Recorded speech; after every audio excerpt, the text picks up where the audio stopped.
আজকে তোমাকেও দেখাই দিলাম ইলিশ মাছ কী হইরে ভুনা করতে হয়।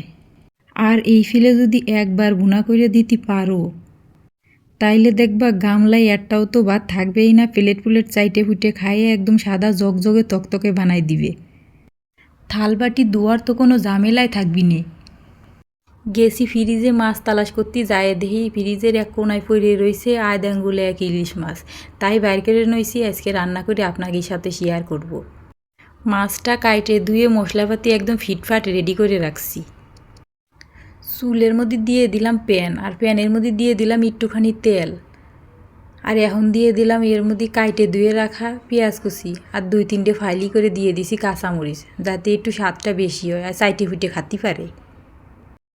আর এই পেঁয়াজগুলোরে ভালো করে লাল লাল করে ভাজে নিতে হবি, তা নইলে পেঁয়াজের কাঁচা একটা গন্ধ থেকে যাবে না, ওই আর খাইতে ভাল লাগবে না। পেঁয়াজ লাল করে ভাজা হয়ে গেলে এর মধ্যে সামান্য একটু পানি দিতে হবে না। পানি না দিলে আবার এদিক দিয়ে অন্য মশলা দিতেই পুড়িয়ে আবার কালো জিরে হয়ে যাবে না। ইলিশ মাছে তো এমনি ঘিরান ডাহে, 10 গ্রামের মানুষ বুঝতে পারে যে আজকে ওই বাড়ি ইলিশ মাছ রান্না করতেছে, তাই সামান্য একটু পরিমাণ করে মশলা দিচ্ছি। বেশি মশলা দিলে আবার ঘিরান থেকে গন্ধ ডেহে যাবে না, তাই মশলার পরিমাণ একটু একটু করে দিলেই হয়ে যাবে না। সব মশলাগুলো একসাথে এখন ভাইজে নিতে হবে না ভালো করে, তা না হলে মশলার একটা কাঁচা গন্ধ থেকে যাবে না, খাতে ভালো লাগবে না।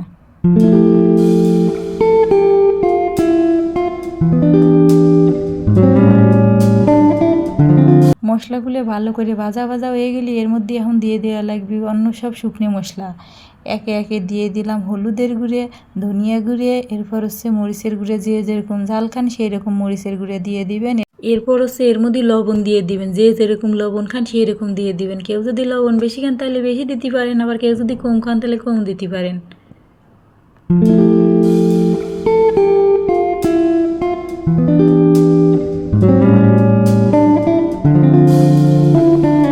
এখন এক এক করে সব মাছগুলো দিয়ে দিচ্ছি কষাইনে মশলার মধ্যে। এখন মাছগুলো একটু নাইড়ে চেড়ে নিলেই হয়ে যাবে আমার ইলিশ মাছ ভুনা রেসিপি।